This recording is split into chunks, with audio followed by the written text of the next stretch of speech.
Good morning and a warm welcome to one and all who have joined us today. I hope everyone is safe, healthy, and following the safety protocols in the view of this pandemic. I am Dr. Yashoda Anian, and it is my honor to compare this national webinar organized by the Department of Oral Medicine and Radiology, SRM Dental College. But first, a little insight into the thought process behind this webinar.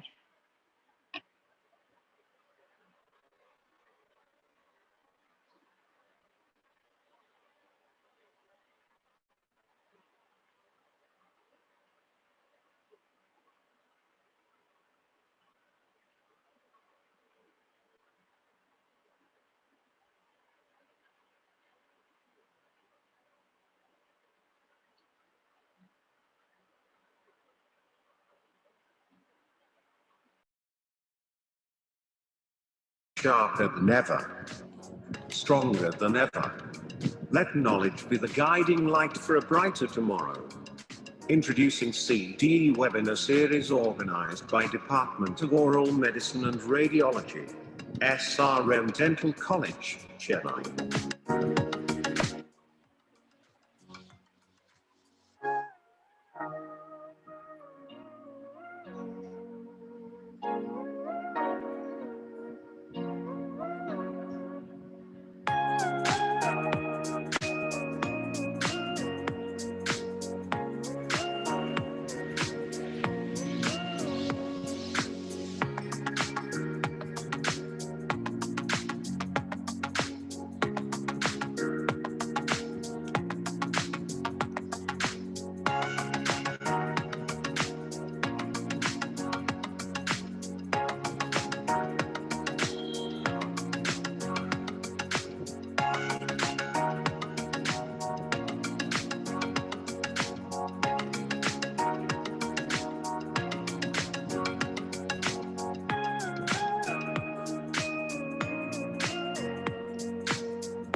I now invite Dr. Anuraga G, Professor and Head of the Department of Oral Medicine and Radiology, to proffer the welcome address. Over to you, ma'am.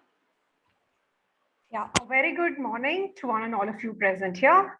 On behalf of the management, the dean, the vice principal, and all the faculty members of our institution, and also from the organizing team, or in the Department of Oral Medicine and Radiology, I would like to extend a warm welcome to one and all of you present here.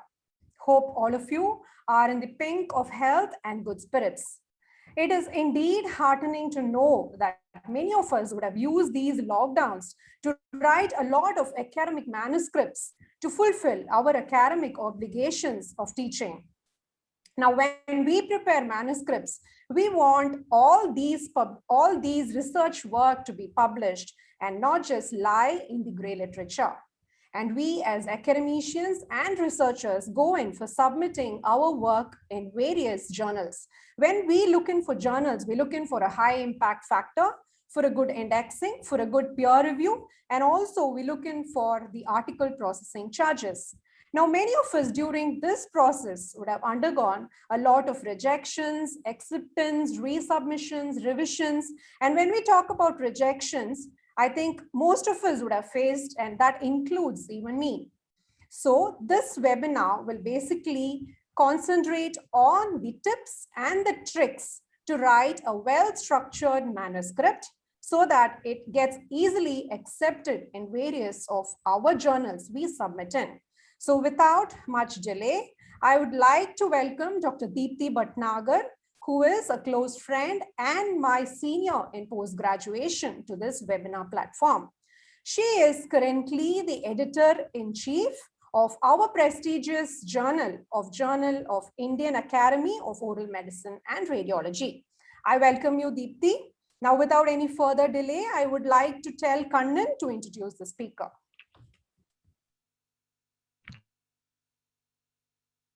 Very good morning and warm welcome to everyone present here.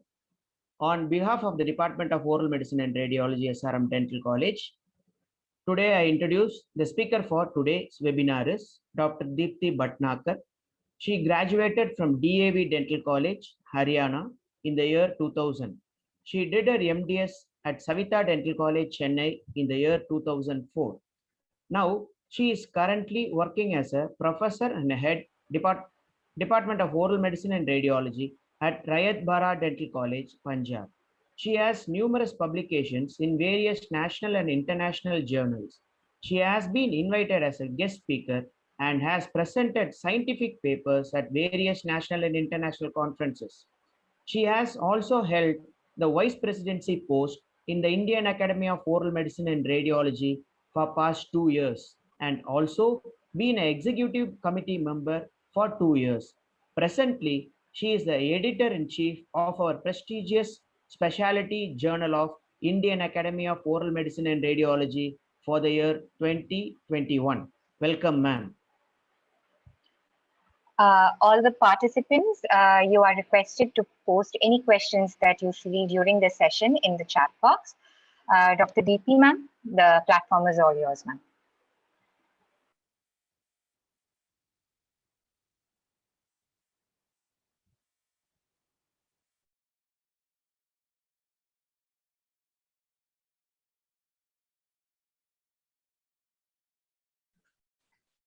Deepti, kindly, you're muted. Kindly unmute, Deepti.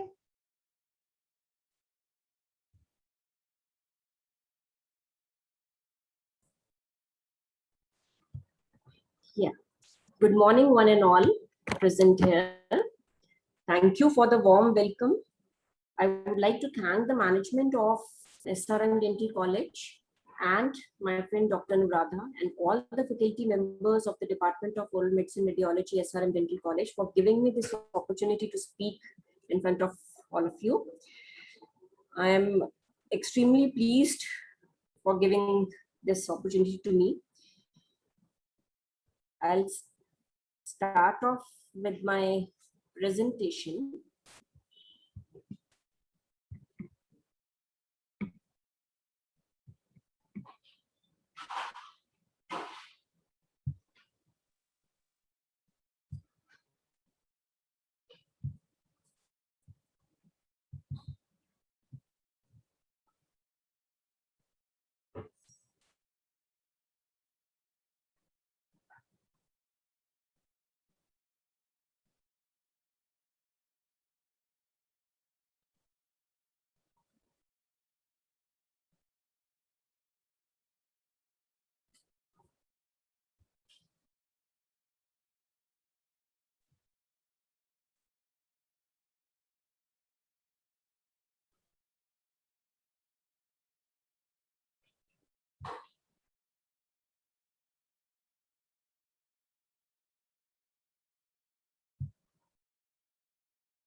Is the screen visible?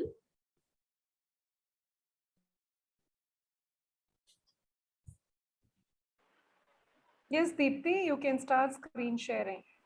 It is.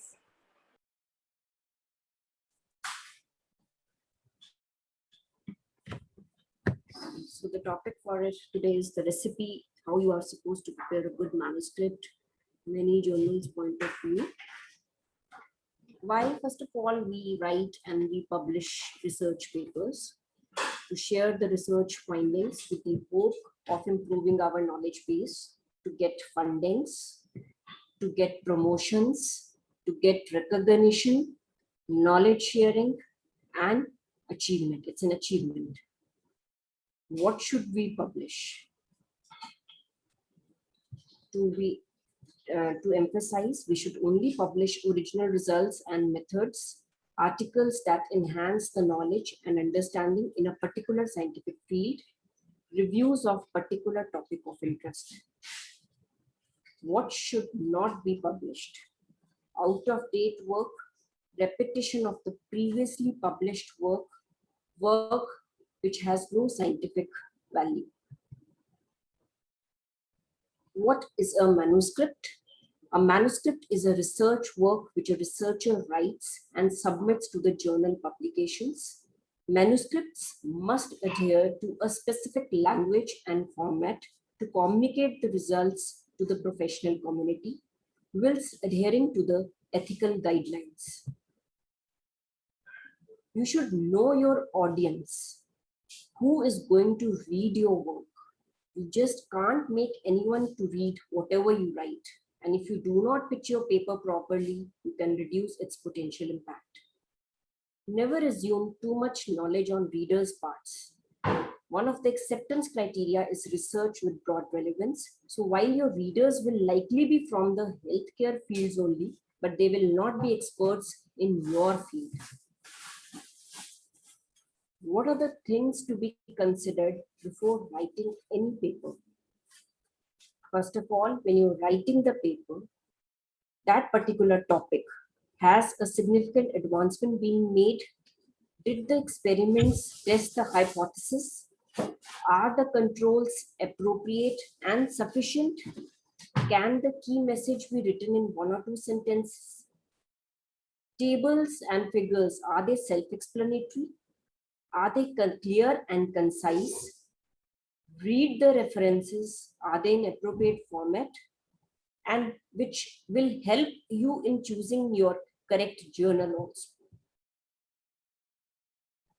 When you're choosing the journal, read the instructions to the authors carefully. You should check for the quality of the journal. How is the quality? Who will be the possible reviewers of your manuscripts for that journal? What is the tentative title which you are going to choose, and what will be the summary of your title? The journal which you are going to put your work in, what is the aim and the scope of the journal? Does it go with your topic, or it doesn't go with your topic at all? There are various types of journal manuscripts, like original research articles, case reports, short communications, systematic reviews, letter to editor. Original research articles, they can be randomized controlled trials, interventional studies, cost-effective analysis, case control studies, surveys with high response, studies of screening and diagnostic tests, outcome studies. The text of the original research articles should be amounting. You have to check the word count as per the journal's guidelines, and it should be divided into sections with the headings: abstract, first of all, title, abstract and keywords, introduction, materials and methods, results, discussion, references, conclusion, acknowledgements, references, figures, and legends. Coming to the title, the first and the foremost and very important, which will explain what the paper is broadly about. It should be informative, telling the reader what the paper is about. It should be clear and concise. A good title and an abstract, these are the two often deciding factors in the final consideration whether the paper will receive far more views than the paper itself. They should be used as a hook to pull readers and of course the editors in. Don't use specialized jargon, especially in the title and abstract. So the first page would be your title page or the first page file that comprises of your project title, what the paper is broadly about, the type of manuscript, which, whether it's an original article, it's a case report, it's a review, what it is, the title of the manuscript, the running title, of course, with names of all the authors and the contributors with their degrees, designations, affiliations, and name of the departments and institutions. Avoid long titles, avoid abbreviations in the titles. There should be one corresponding author with his full name and the details. All the communication is done to corresponding author only, and he's the one who will be responsible for the entire manuscript. The name, address, email, telephone number of the corresponding author, whosoever is who is responsible for communicating with the editors or with the editorial teams, should be mentioned clearly on the first page of the title or the title page. All the revisions and the final approval of the proofs will be sent to the corresponding author only. Conflicts of interest, any registration numbers and of the trials have to be mentioned on the first page file only. Coming to the abstract, which is the critical part of the paper, which states main objective of your paper. It summarizes your important results. You have to state your major conclusions. You have to be very accurate, and it has to be a very short description of what your paper is about. Write keywords. Basically, they are the labels of your manuscript, and avoid keywords with broad meanings and the words which are already in the title. Abstract as such should be the last item written, in spite of the fact it is the first thing people read when they want to have a quick overview of your whole paper. Hence, its importance should never be undervalued. The abstract is the one well-developed paragraph that should be coherent and concise and is able to stand apart as a unit of information covering all the essential academic elements of the full-length paper, and should not contain any information not included in the paper. The parts of the abstract are divided into certain headings: background or the introduction, aim or the purpose of research, aims and objectives, the materials and the methods used, findings or the results obtained, and the conclusions drawn. The abstract will tell the prospective readers what you did and what are the important findings in your research. Avoid putting any abbreviations and references in the abstract. A clear abstract will strongly influence whether or not your work is further considered. Next is introduction or the rationale of your manuscript or your study. Build a case for why study is important and what will be the relevance of your study. Give a brief background of that topic. State the hypothesis or the theme for your study. What is the purpose of investigation? How much is already known about the problem? For whom it is interesting and who will be useful? Who will be useful? What are the key research questions which you aim to answer? The brief description of most relevant studies published on the subject should be provided to support the rationale behind your study. That is your key article. There are 3 tips for a good introduction. Set the context, explain the need for your work, use the right tone and tense. Be organized. Establish the importance of the topic. Discuss previous and the current research in the field. Identify the problem and explain the approach taken to address it. And briefly describe your paper. Abbreviations are usually spelled out at first occurrence in the manuscript. Thereafter, they are used without further preparation. Some journals give a list of abbreviations that need not be spelled out at all, while others recommend that abbreviations not be used in the title or the abstract of a paper. So once you have given the description, you can further use it in the rest of your paper.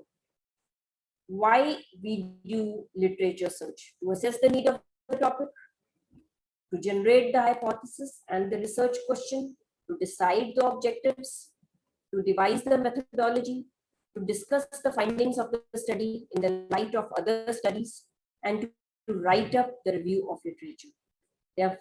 The aims and the objectives have to be very clear. You should be very clear with your study questions. What are you going to do? It is because aims and objectives are the blueprint of your research. It influences your study design, the data collection, and the interpretation of your data. Coming to materials and methods, overall, the methods describes the steps that you followed in conducting your study and the materials you used in each step. The elements included in the method section and the order in which they are presented may differ from discipline to discipline. However, the following list provides a rough outline. Whenever you are writing a material and methods, describe your selection of the observational or your experimental participants, whether they were patients or animals, including the controls very clearly, include the exclusion and the include the inclusion and the exclusion criteria for the same. You should give a description of the source population. Reports of randomized controlled trials should present information on all major study elements, including the protocols, the assignment of interventions, and the methods of masking. The formula should be used to calculate the sample size, and the derivation of the sample size for the study should be added in your manuscript. How you have actually calculated the sample size, how the sample size estimation was done. You can involve the statistician at this stage. The duration, what was the duration of your study? That has to be mentioned clearly under material and methods. And what was the location of your study? Where was exactly the study performed? When you are reporting studies on human beings, indicate the procedures followed were in accordance with the ethical standards of the responsible committees on human experimentation, and the same should be taken, the approval should be taken by a local ethical committee or your institutional ethical committee or institutional review board. There are so many terminologies given by various institutes: institutional review board, institutional ethical committee, or ethical committee. The statement on ethical committee permission and the ethical practices must be included in all the research articles under the materials and methods section. Ethical committee approval for retrospective studies also should be provided by the author.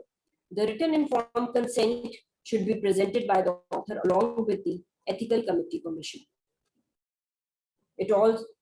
Along with the ethical declaration, along with the ethical statement, kindly mention the Helsinki's declaration as your study goes along with the cognizance with the or accordance with the Helsinki's declaration of 1975 as revised in 2000. So these are the various nomenclatures basically used for various review boards or ethical committees. Anything can be used here. The basic purpose of these committees is to ensure the protection of the rights, safety, and well-being of the human subjects involved in a trial and to provide public assurance of the protection. When you're, as I said before, the ethical committee can be institutional or can be private.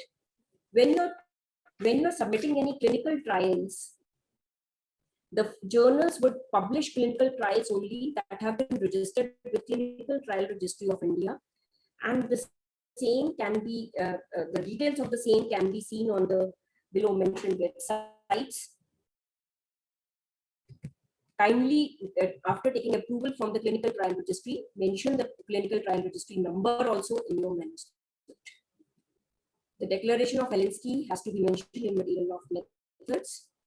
The informed consent, the subjects must be the volunteers and informed participants in the research project. Every precaution should be taken to respect the privacy of the subject, the confidentiality of the patient's information, and minimize the impact of the study on subjects' physical and mental activity.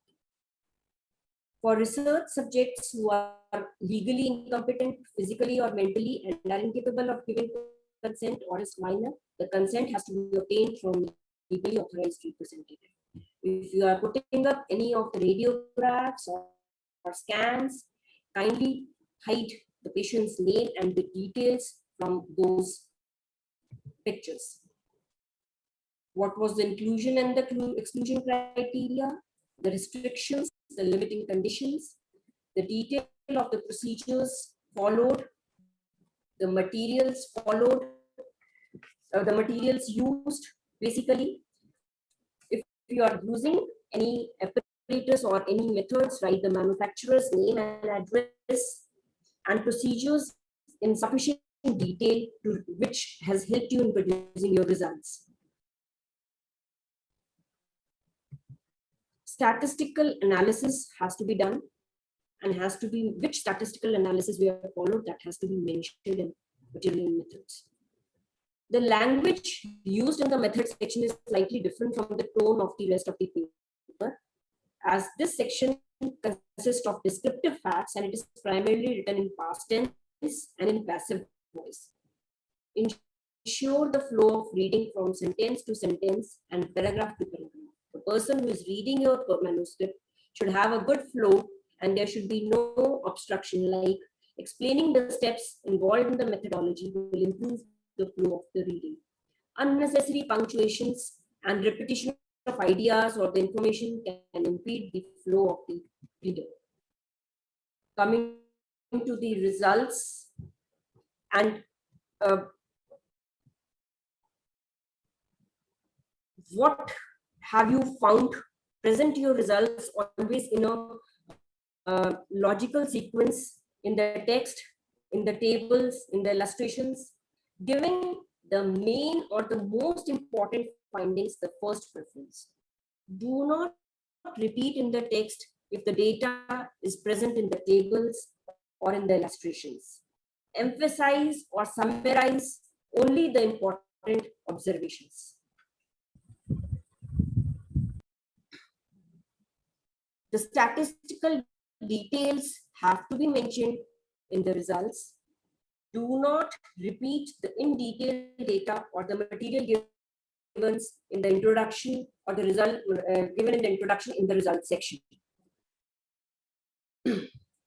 When the data was summarized, give the numeric results not only as the derivatives, but also not only the percentages, but also the absolute numbers from which the derivatives were calculated. To specify the statistical methods which were used to analyze them. Restrict the tables and the figures to those which are needed to explain the essence of your paper, or which are supporting your results. Basically, use graphs as an alternative to tables. Do not duplicate your data in the graphs and the tables. Remember, you are not writing a thesis, you are writing a manuscript here.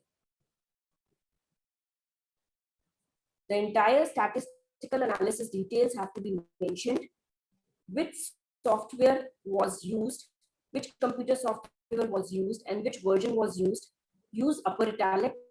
For all p-values, indicate the exact value, and it should not be less than like 0.0, 0.05 or 0.001. Whenever possible, quantify the findings and present them with appropriate indicators. Coming to the figures and tables, the quality of the images should be high quality, It should impress the readers. It should have a professional look. The reader should be able to assume the exact picture. It should be a professional looking manuscript containing a very good quality of your figures, your images, and readers should be able to trust your results. Upload the images in JPG format. Number them consecutively. The figures should be numbered consecutively according to the order in which they have been first cited in the text. This is very important. How it is exactly cited in the text, the figures have to be numbered accordingly. Labels, numbers, symbols should be clear and of uniform size. Symbols or arrows in the photographs should contrast with the background of your photograph. The photographs should be trimmed in the sense, as I told you, none of the patient details should be visible on the photographs, and the identity of the patient should not be disclosed. The written consent has to be taken from the patient before you are putting up these details. If there are any figure from other sources, kindly do take copyright forms from that particular whosoever you have taken that from, wherever you have taken that source, and also try to write a credit line below that source.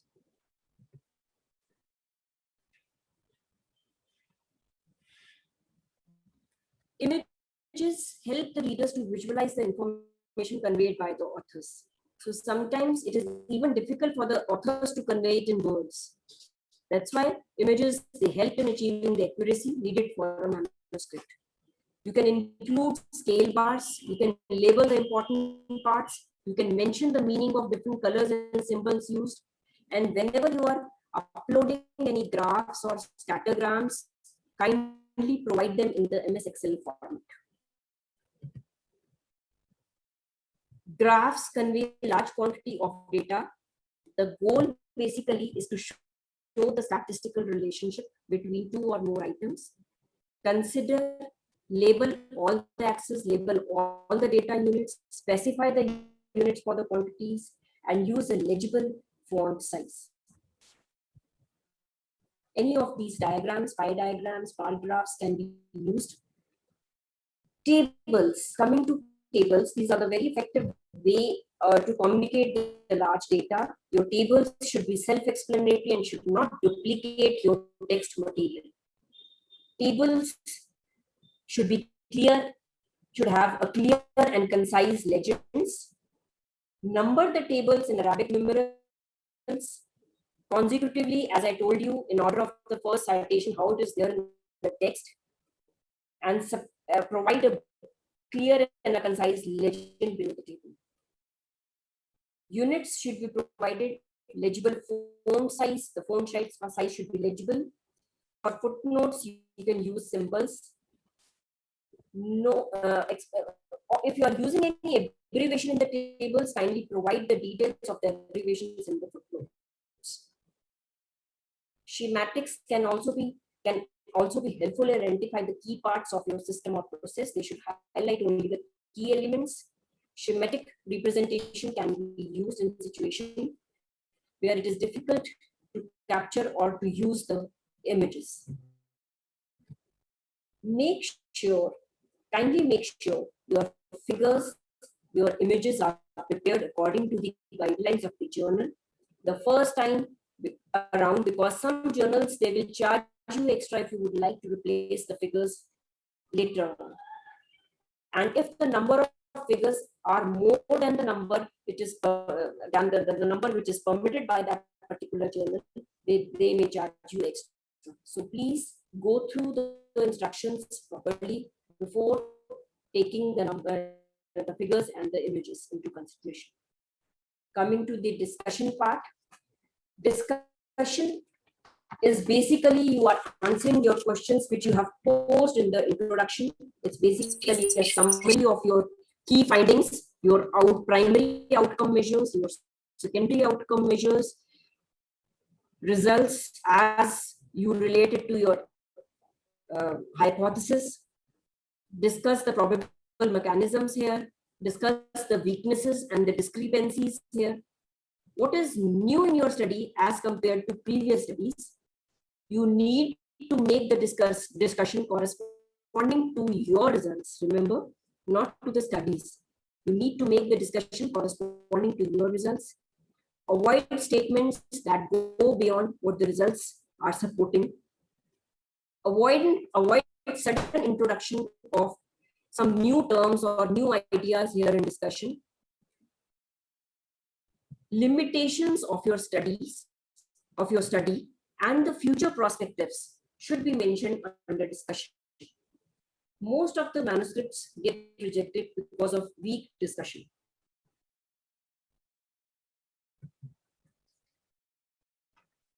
Conclusion. This is the end point of the manuscript. This is the summary of your study. Conclusions are written in a very concise manner. Information conveyed in this section should only be taken from the research which you have performed. Do not place any references here in conclusion, and full and complete interpretation of your findings in this part of the manuscript is very imperative.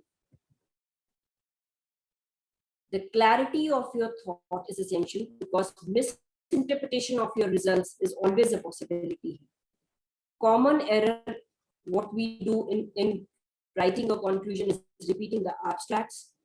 So please don't repeat your abstracts again. Provide a clear scientific justification for your book.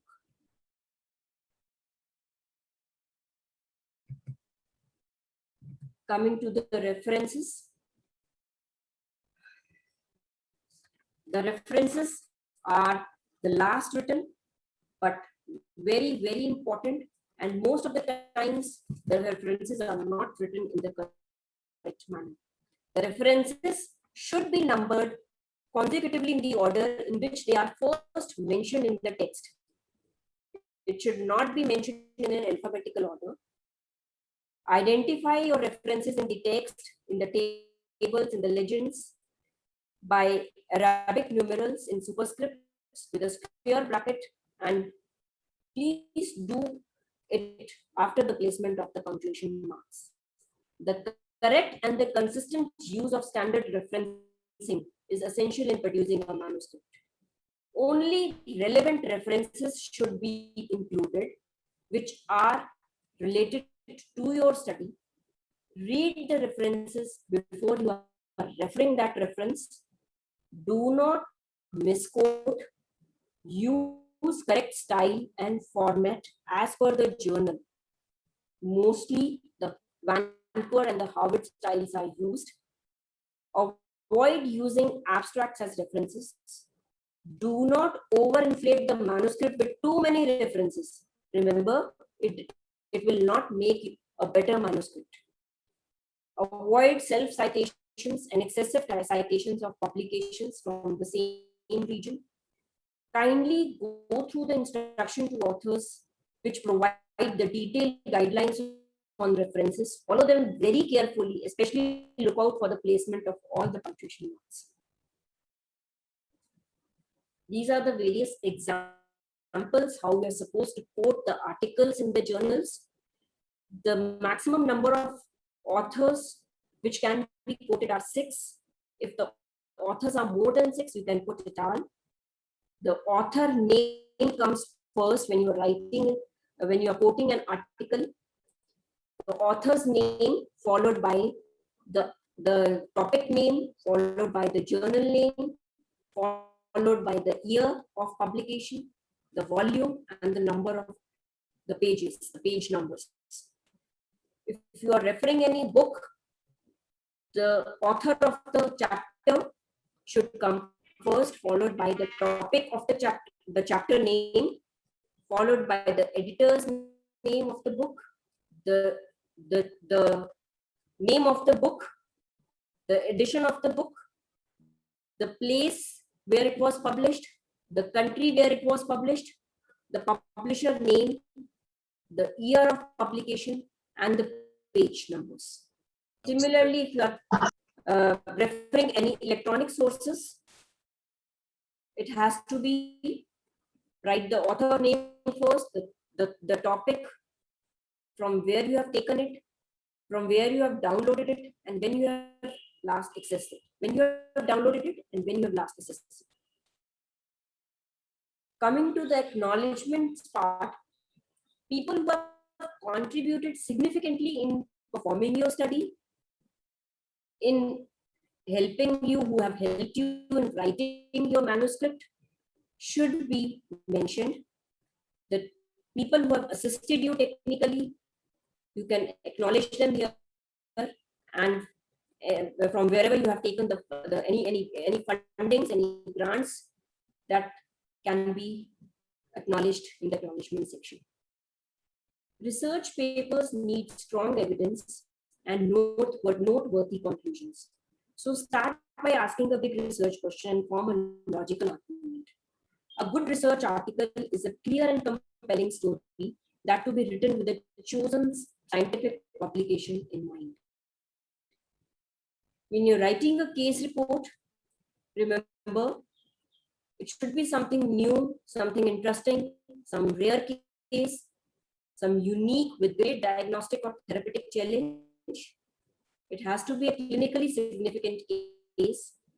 Try to create the timeline of your case report.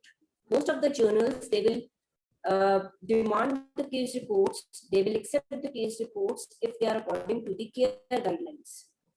So you have to follow the timeline of your case report before writing the narrative section. Patient information must be de-identified, and informed consent has to be obtained prior to submitting your case report to a journal. That is mandatory. Gather the clinical information associated with patient visits in the case report to create a timeline in the form of a table.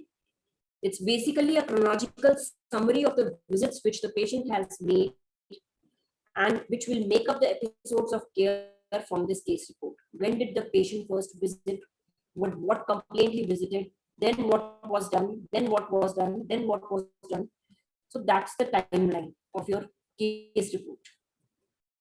So basically, the first part is the concern, presenting the concern of the chief complaint with the relevant demographic. That is your case description, which includes the complaint and the relevant demographic information, the clinical findings with relevant past medical history, any comorbidities, important physical examination findings, diagnostic assessment, the third heading, the diagnostic assessment, which includes the diagnostic testings and the results obtained, the differential diagnosis which was done, and the diagnosis which you came up to. The therapeutic interventions, describe the types of intervention, whether it was pharmacological, surgical, prevention, lifestyle change in the lifestyle modification, and how the interventions were administered with proper dosage, the strength, the duration, and the frequency. You can include it under tables or figures also. They will be really helpful for the readers or for the editors or for the reviewers to go through it in one shot. Follow-up and outcomes, describe the clinical course of the episode of care during the follow-up visits. Abstract of the case report can be structured or unstructured format, but without any citations. Information should include background, key points from the case, and main lessons to be learned from the case report. Keywords have to be provided, references to be chosen from peer-reviewed literatures, informed consent along with the patient should provide informed consent along with the patient's perspective about the treatment, and the author should provide this information to the journal if it is requested. There are various resources for writing the articles. All these are mainly given in the instruction for authors. Kindly try to follow these guidelines when you're writing any of these, or you are preparing your manuscripts. Try to prepare according to these guidelines only. Once the manuscript is ready, you need to submit it in the journal. So you have to procure a kind of a checklist. You go through the instructions to the authors carefully. Fill out all the necessary documents which are there, like copyright forms, which have to be duly signed by all the authors who are contributing in that manuscript. Conflict of interest has to be disclosed. Contribution details of each author. What contribution has one made in detail, it has to be mentioned. Write the covering letter, which has to be signed by the corresponding author only. You can mention about any source of funding here. What you should check when you're writing, when you're submitting your manuscript in the journal which you have decided. Is it of an international relevance, or does it have any unique features? Is the research novel, or does it add to the existing body of knowledge? Is the perspective consistent with the journal? Are the right conclusions drawn from the data which you have presented? Has your study done any justification, or it's just merely a study which you feel it has to be published? Read the author guidelines again. Check your article point by point. Make sure every aspect of the manuscript should be in accordance with the guidelines, be it word count, the layout of text and illustrations, format of references and texts and in-text citations, which is very important. Whether you have presented your article in a proper English, does your article have any grammatical or spelling mistakes? So this is how a research paper is processed. Once the author first of all, the author logins or registers into the journal ID and he submits the article. The article goes to the editorial staff. The editorial staff does the editorial review, and based on the primary or the initial editorial review findings, the decision is taken whether it should be rejected straight away or it can be sent for a formal peer review. Once it is sent for a formal peer review, it is usually sent to 4 or 5 peer reviewers. It is also recommended if you can mention the reviewer names when you are submitting your manuscript. And remember, the reviewers should not be from your own college, and they should not be your guides, and preferably not from the local areas also. It is not mandatory to add the reviewer names. Once the reviewers, they review the articles, the remarks are sent to the author for revision. And once the revised manuscript comes back, it is either sent to the reviewer again for reassessment if the reviewer has asked for the same, or it goes for editorial discussion again. And then it is decided whether it can be accepted or rejected. Once it is accepted, it is further sent for editing, and a PDF proof of your article is prepared and is sent and is finally published. The initial editorial review on submission of all the articles, basically all articles are duly acknowledged in many of the journals. Editors will review all the submitted manuscripts and they will check for the suitability for formal review. The article may get rejected during initial editorial review if it lacks originality, if there are any serious technical or scientific flaws like word counts, referencing styles, not according to the guidelines, not in the scope of the journal, then it is rejected in an initial stage only. Manuscripts that are found suitable for publication are sent to the reviewers for review process. All manuscripts generally they require revision. Editorial staff, please, editorial staff and reviewers, they just mean to improve your article, so don't take it on the other side.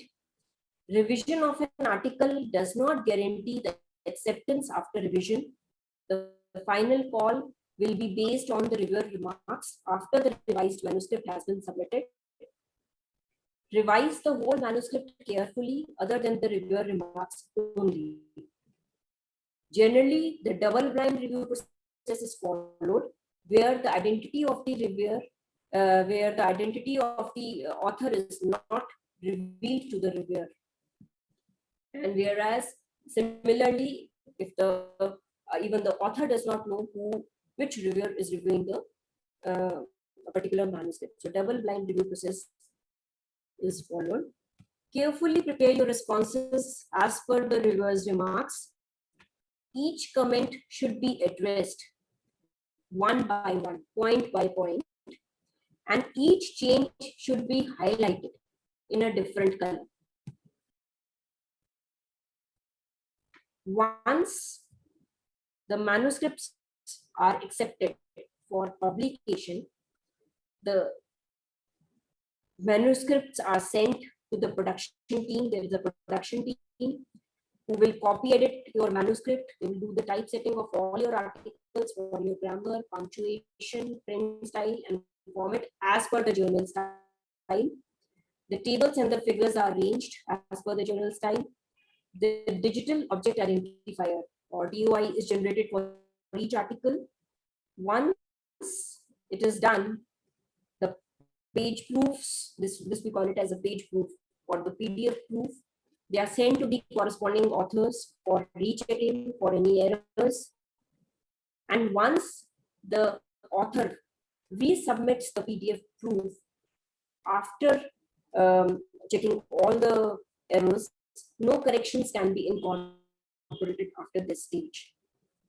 The articles usually get rejected if the articles are out of scope of the journal, they lack the clarity of the research question, manuscripts are not according to the guidelines of the journal, there is an inadequate response to the reviewer remarks, resubmission of rejected manuscripts. If the author resubmits the rejected manuscripts without doing any revision, inadequate data is there to support the interpretations. Paper is of limited interest, that is the sample size is too less, or the sample type basically, fundamental flaws in the article, in the data, in the methodology. Paper is just a routine application of well-known methods. It lacks probability. There's plagiarism, which is non-acceptable, incomplete coverage of literature, unacceptably poor English and poor grammar, and too many self-citations. And if there is no improvement with regard to the previous submission of the paper after revision, we give them no chance. If usually after revision also, the author has not done any changes, so usually it goes for the rejection.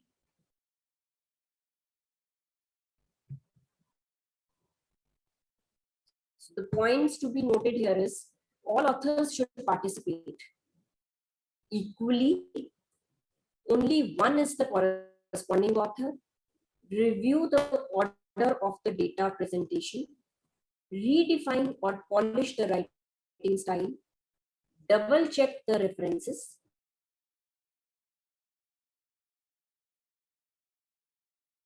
There are so many errors. Double check spellings. Use proper text and it should be consistent. Avoid plagiarism. Try to get good writers to review your article before you submit it to any journal. Learn from editing changes. Learn proofreading and correcting. Then just talking of briefly about what is basically where you should submit. You submit in an index journal, you should have a proper ISSN number. You should see how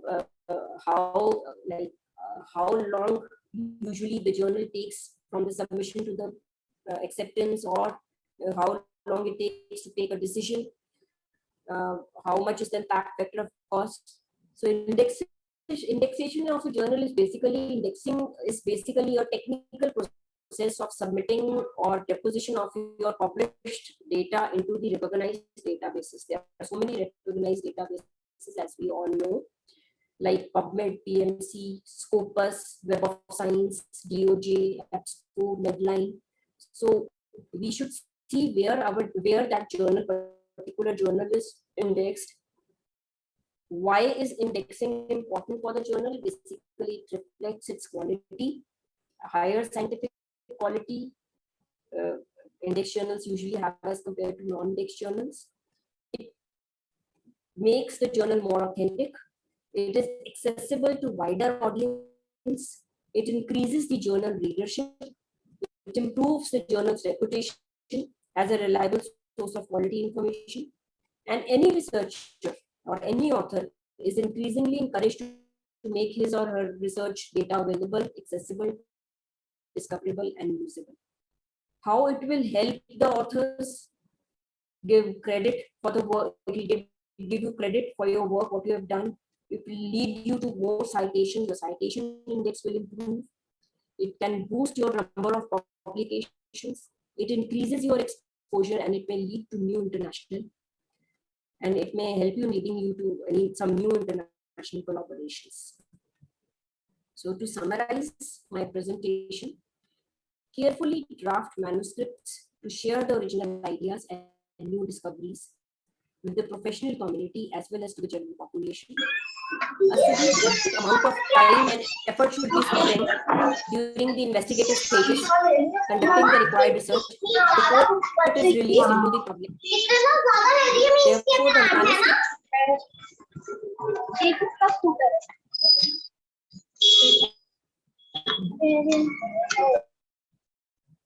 Therefore, the manuscript drafted to present this research must be thorough, logically presented, and factual. What's after? Thank you.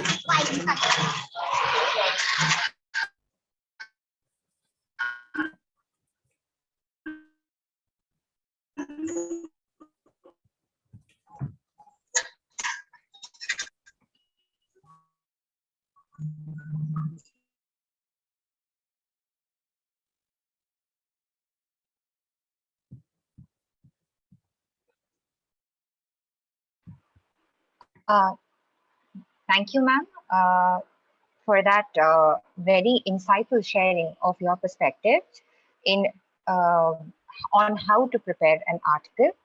All the participants are hereby informed that you can post your questions in the chat box. And also we will be posting a Google form in the chat box for you to kindly fill it.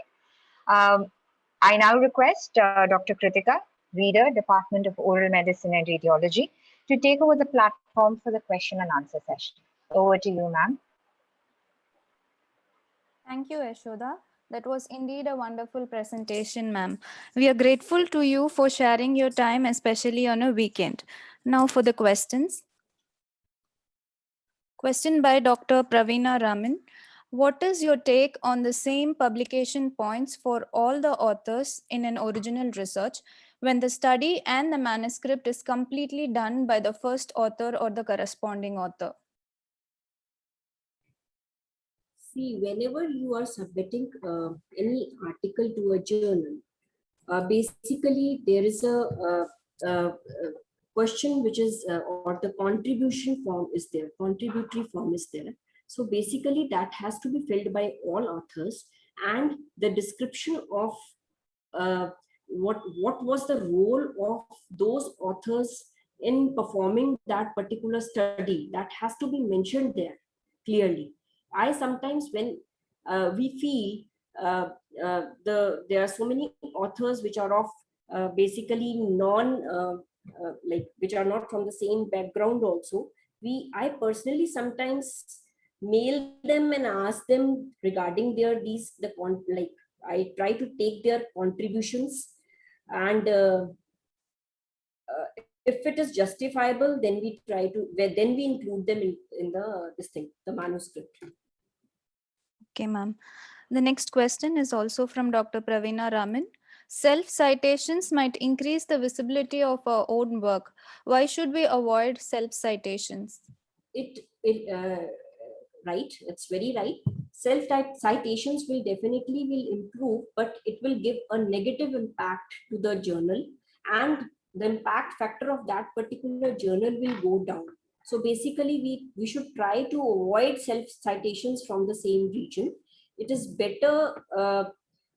You can put self citations basically mean you are putting the articles from your own this thing. So that will that will give a negative impact to the journal. So it will not improve your impact factor. It will rather lower down your impact factor. That is why it should be avoided. Okay, ma'am. Next question is from Jayant Kumar, Dr. Jayant Kumar. In case of case control studies, what would be your suggestion in calculating the number of controls? Is it enough to take in equal number of controls as the number of cases, or should the number of controls be higher than the number of cases? Usually it should be equal. But then depending upon what is the study and whether it's the study is you can say it's a extension of your you can say it's a extension of your previous study, or you have taken up some limitations from the previous study and you're performing that study. So depending upon how many cases or how many controls, you can judge how much sample size you're going to take. Basically, first of all, how much, depending upon what sort of population you're going to incorporate, and depending upon that, how then you have to estimate the sample size. You can take the help of a statistician in making your sample size estimation. Basically, what I feel, the control should be equal to the number of cases. Okay, ma'am. Next question is from Dr. KV Swati. In case of case reports, when we have important eye findings or pathologies, should we still mask the eyes, or can we crop the eyes alone from the face and post the photos separately? Yes, you can post the photos separately, or you can mention, you can post the photographs separately. That is usually better. Okay, ma'am. So the next question is from Dr. Sudha Mani. So she is asking what is the standard plagiarism tool that we can use? Authenticate is the. Okay, ma'am. Authenticate. Yeah. Okay, ma'am. So next question is from Dr. Kannan. He has asked you to elucidate the Vancouver style of presentation. I think you've already. I have already mentioned about that. I have already Yes, ma'am. mentioned it about it. And the other question is also from Dr. Sudhamani. So she is asking if retrospective studies require an ethical clearance. Yes, I have mentioned it. Yes. Most of the indexing bodies, they check for ethical clearance certificates, or rather the statements. So it is usually recommended if you take a ethical clearance for the retrospective studies also. Okay, ma'am. So the last question is from Dr. Divya Darshini. She just wants you to highlight how the outcome of a study has to be expressed on a manuscript. Outcome of the study. Basically, I have told you how you are supposed to write. What is like basically what is new about your study, what relevance, what is your research, like if you are performing a study, basically what is your research question, how could your findings influence the decisions of the basically the healthcare policy makers, how is your hypothesis, what was the motivation of your hypothesis, what are the conditions which were proposed, what are the implications, how the results have influenced the decisions of how the results of your study have influenced the decisions of the policymakers or the healthcare workers, who is going to be benefited, in what way they are going to be benefited if you have performed that particular study, and what findings ultimately you have conveyed after performing your study, what findings are relevant to the practice you have conveyed to the policy to the practitioners or to the readers. Okay, ma'am. One last question from my side. just in case of trials, whenever we do trials, what happens is that sometimes we get negative results, and all Yes. of us are in the notion that if we get negative results, no, this is not going to get published in Yes. an article. So how far do you support negative results? I support negative results 100%. See, when negative results are not published, other researchers will not learn from them. Yes, Who will ma'am. know that you have failed in your experiment? So that will definitely will give, you can say, I feel there should be no pressure to publish the positive results. Otherwise, the honesty is lost in science. Yes, ma'am. All the important work, whether it has fetched negative results or positive results, should be recognized irrespective of what about its outcome. That's my personal perspective. Thank you, ma'am. That is all for the question and answer session. We are also looking forward for many presentations from your side. Thanks a lot, ma'am. Over to Thank you. Yashoda. Thank you, Dr. Dipti ma'am, and thank you, Dr. Kritika, for moderating the session. I now invite Dr. Anuradha ma'am, the head of the department, to present the certificate of appreciation to the speaker, Dr. Dipti Bhatnagar.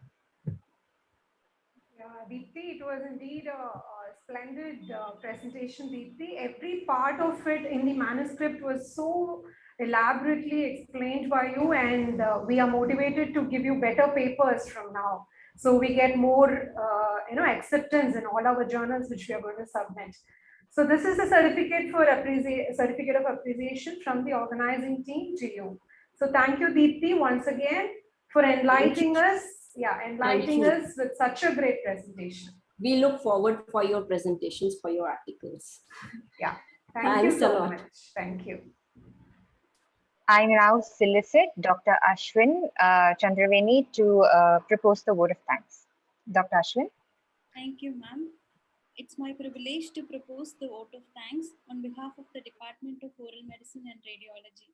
First and foremost, I thank the Almighty for this day.